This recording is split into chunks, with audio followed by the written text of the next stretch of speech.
성탄절을 지내고 있거든요.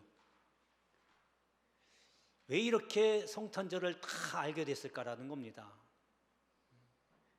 베들레헴에서 구유에 오신 그 예수님의 소문이 세계 각지로 다 퍼졌기 때문에 그렇습니다.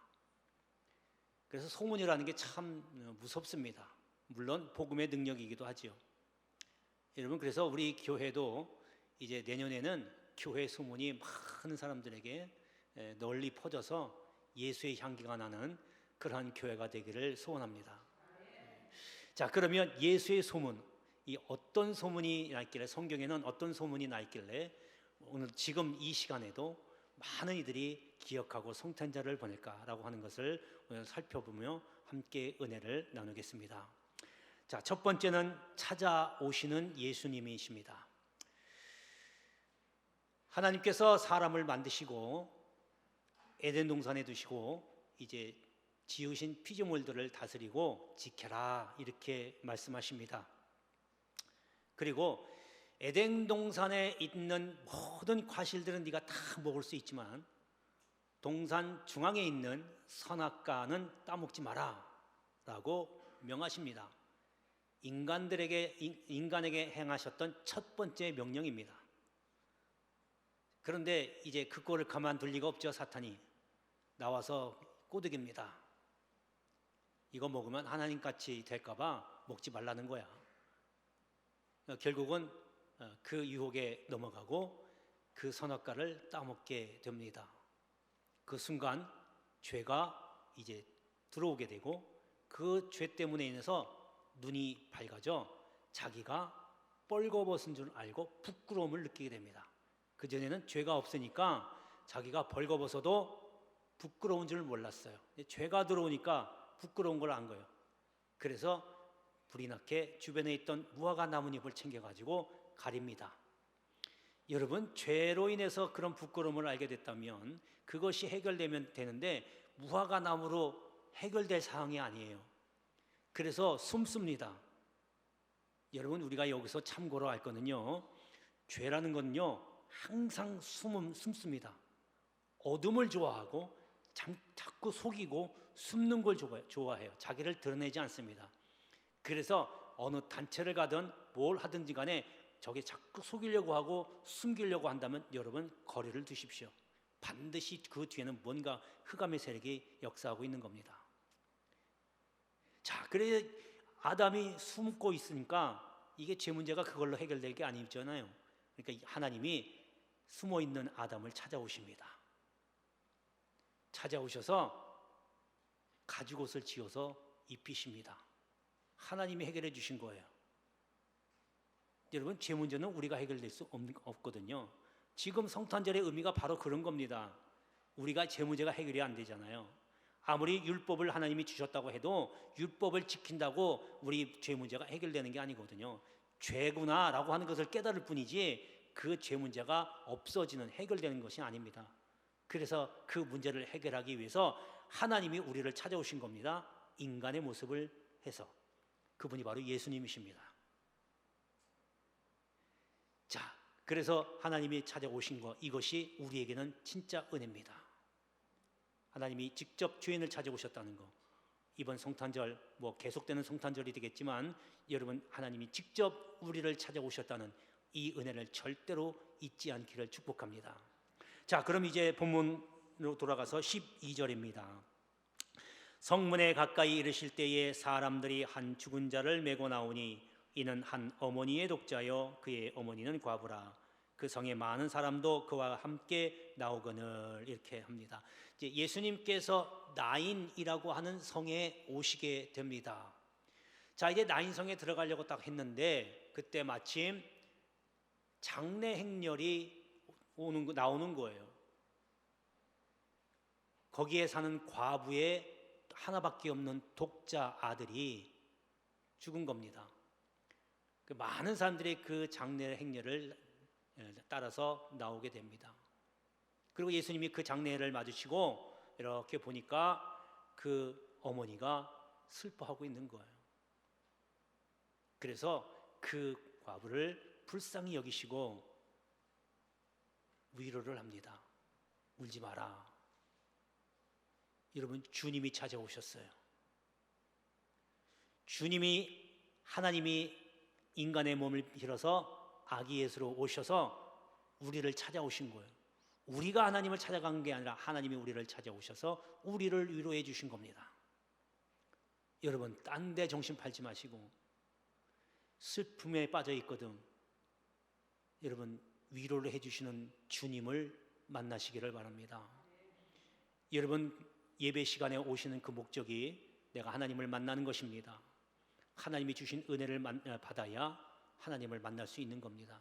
그렇게 되면 지난 한 주간에 어떠한 일이 있었든지 내가 힘들고 괴롭고 이러한 일이 있다 할지라도 주님 만나면 주님이 말씀을 통해서 위로해 주신 줄을 믿으시길 바랍니다. 그래서 이제 예배 끝나고 돌아갈 때는 기쁨으로 돌아가는 그런 은혜가 오늘 이 시간에 충만하기를 축복합니다. 자, 이제 두 번째입니다. 두 번째 소문나신 예수님은 바꾸어 주시는 예수님입니다. 여러분, 세상에 아주 악한 아버지라 할지라도 아들이 생선을 달라고 하는데 뱀을 줄 사람이 없습니다. 아들이 알을 달라고 하는데 정갈을 줄 아버지는 이 세상 아무도 없습니다. 세상 사람들도 이렇게 자기 아들을 자기 자식들에게 좋은 걸로 주려고 하는데 하물며 우리를 지으신 하나님께서는 그보다 더 좋은 것을 주지 않으시겠습니까? 그 좋은 것이 뭐냐면 여러분, 성령입니다. 여러분, 우리가 기도하잖아요. 하나님 문제 해결해 주세요. 복을 주세요. 새해 되면 항상 우리 하는 인사, 새해 인사, 새해 복 많이 받으세요 라고 하지요. 여러분, 진짜 22년 우리 1월 1일 날 신년 예배 드리고 인사했잖아요. 새해 복 많이 받으세요 라고 인사했습니다. 우리 교인들끼리. 여러분, 진짜 이제 12월 달에 접어서 한번 돌아보세요. 정말 나는 복 많이 받은 사람인가? 2022년은 복을 많이 받았는가? 한번 돌아보세요. 여러분, 그렇게 인사를 합니다. 하나님이 주시는 거니까 하나님께 진정한 바람으로 그렇게 인사를 나누는 거죠. 그보다 더 큰 우리가 받고 싶어하는 선물은 집이 좀 더 큰데, 자동차도 좀 더 큰 거, 옷도 좀 이렇게 몇백만 원짜리 하는 옷도 좀 입고, 신발도 신상 신고 다니면서 자랑하고 다니고. 여러분, 그런 것만 복이 아닙니다. 여태까지 지금까지 신앙생활하면서 그런 것만 바랐다라고 하면 여러분, 창피한 줄 아셔야 돼요. 여기 출신자들은 안 계시잖아요. 그러니까 이제는 좀 더 좋고 깊은 하나님의 선물을 받아내야죠. 그게 바로 성령입니다. 여러분, 성령 하나 받으면요, 그 어떠한 어려운 상황에도 감사가 나오게 되고, 어떠한 힘든 일이 있다 할지라도 이겨낼 능력이 생깁니다. 그보다 더 큰 복이 어디 있어요? 여러분, 돈이 물질이요, 얼마 있으면 써버리면 다 없어지는 거예요. 여러분, 집도요, 쓰다 보면 다 낡아지게 되고요, 자동차도 쓰다 보면 이런 폐차해야 돼요. 하지만 하나님이 주시는 성령은요, 여러분, 절대로 낡아지지 않습니다. 오히려 여러분들을 새롭게 하게 되는 거예요. 그래서 감사가 넘치게 되고, 없고 힘든 중에서도 마음이 평안해지는 거예요. 이거보다 더 큰 복이 어디 있겠어요? 여러분, 어느 걸 택하시겠습니까? 하나님이 여러분들에게 1억짜리 아파트를 준다. 뭐 1억짜리 갖고 집 사지 못하겠지만 한 3억짜리 아파트를 준다고 해보세요. 거기에 하나님이 성령을 주신다. 성령은 눈에 안 보이니까 여러분, 둘 중에 어떤 거 택하시겠습니까? 제가 물어보면 잘못한 거죠?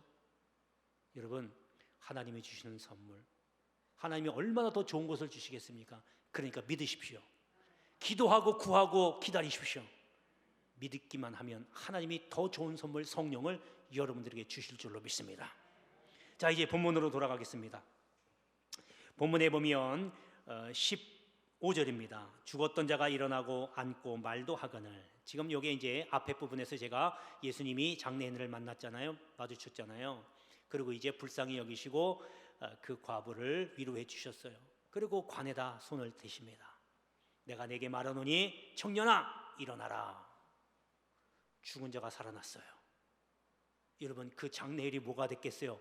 잔치가 된 거예요. 절망에 빠졌던 그 어머니가 희망으로 바꿨고 기쁨으로 바뀌었어요. 슬픔이 기쁨으로 변했고 초상집이 변해서 잔치집으로 바뀌었어요. 여러분, 주님이 이런 분입니다. 바꿔주시는 분입니다. 여러분, 지금 당장 힘들다고 단내 난다고 포기하지 마십시오. 여러분, 주님만 믿고 끝까지 믿고 믿음의 끈을 놓지 않고 기다린다면 여러분들의 절망을 희망으로 바꾸고 여러분들의 고통을 기쁨으로 바꾸는 이러한 바꿔주시는 하나님을 경험하게 될 줄로 믿습니다. 할렐루야.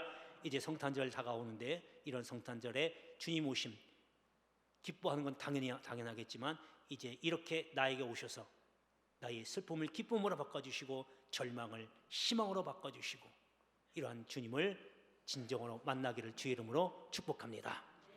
자, 마지막 세 번째는 챙겨주시는 예수님이십니다. 예수님께서 부활하시고서 갈릴리 바다에 먼저 나타나십니다. 그때 거기 베드로와 7명의 제자들이 있었어요. 이제 나 고기 잡으러 갈 거야. 예수님도 이제 다 돌아가셨으니까 그럼 나도 같이 가자. 그래서 베드로 포함해서 총 8명이 바닷가에 나가서 고기를 잡습니다. 근데 고기를 밤새도록 잡아도 한 마리도 못 잡아요. 그때 예수님께서 계셨는데 이 제자들은 예수님이 오신 줄도 몰랐어요. 예수님이 얘들아 배 오른쪽에 그물을 던져봐라. 순종합니다. 배 오른쪽에 그물을 던졌더니 엄청나게 많이 고기가 잡힙니다. 153마리가 잡힙니다. 그 모습을 보고 베드로가 알아채는 거야. 주님이시구나. 그 자리에서 바다에 뛰어들어서 주님을 만납니다. 주님이 제자들을 위해서 떡을 준비하고 생선을 구워줍니다. 피곤했던 제자들을 위해서 아침을 챙겨주신 거예요. 여기 본문에 이제 보면 돌보셨다라는 말이 나옵니다. 이 돌보신 게 바로 챙겨주신 겁니다. 여러분, 우리가 부모님이 나를 챙겨주는 건 당연하겠지요. 돌본다는 얘기니까. 그런데 주님이 돌봐주시고 챙겨주신 것, 그 이상으로 더 기쁜 게 뭐가 있겠어요? 왜냐하면 주님은 만왕의 왕이시고 능력해 주시고 못하실 것이 없으신 분이니까 그렇습니다. 여러분, 부모님은 한계가 있어요. 그렇다고 부모님을 버리라는 얘기는 아니지만 부모님은 해줄 수 있는 게 한계가 있어요. 그때 해줄 수 없는 부모의 마음은 참담하죠. 이루 말할 수가 없어요. 그러나 우리 주님은 못하실 것이 없기 때문에 주님은 뭐든지 다 챙겨줍니다. 여러분이 건강도 돌봐주시고 물질도 챙겨주시고 여러분이 근심도 챙겨주셔서 해결해 주시는 그러한 분이십니다. 할렐루야, 할렐루야. 이제 예수님 오시는 성탄절을 우리가 지금까지 바라볼 때에 그저 그냥 성탄절이구나, 그냥 축제구나, 그냥 선물 교환하는 날이구나, 먹고 마시는 날이구나, 여러분 세상 사람들처럼 그렇게 생각하지 마시고 눈에 보이는 것만 바라보지 마시고 주님이 오셔서 나의 고민하는 문제, 나의 힘든 문제, 나의 근본적인 문제까지도 해결해 주시는 분을 믿고 기다리십시오. 그리고 그분만 의지할 때에 여러분들이 갖고 있는 문제는 시간의 문제지 반드시 해결해 주실 줄로 믿습니다. 할렐루야, 할렐루야. 자, 우리 16절에 다시 한번 보겠습니다. 하나님께서 다시 자기 백성을 돌보셨다라고 하는 겁니다. 예수님께서 과부에게 가장 필요한 것이 뭔지 알고 챙겨주셨다는 거예요. 우리가 이건 안 해주는데 저것도 안 해주는데 하는 그 이유는 욕심 때문에 그래요. 내가 아직 받을 그릇이 안 되는데 마냥 달라고만 하니까 주님은 안타깝지만 네가 이걸 주면 아직 그것을 감당을 못해. 내가 주는 거를 복을 감당할 만할 때 내가 줄게라고 기다리는 거예요. 그러니까 하나님이 주시는 것에 감사하고 믿음을 키우십시오. 그러면 주님이 여러분이 가장 좋은 것, 필요한 것 그때그때 채워줄 줄로 믿습니다. 이러한 오늘 성탄절 대림절 그런 절기가 되기를 주의 이름으로 축복합니다. 기도하겠습니다.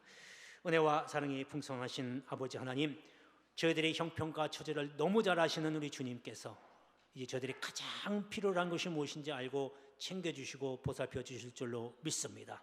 저희들의 형편을 잘 아시기에 저희들의 슬픔을 기쁨으로 바꿔주시고 저희들의 절망을 희망으로 바꿔주시는 그러한 주님을 믿고 기다리며 이제 대림절을 통해서 우리 하나님을 만나는 그러한 기쁜 절기가 되게 하여 주옵소서. 예수님의 이름으로 기도하옵나이다.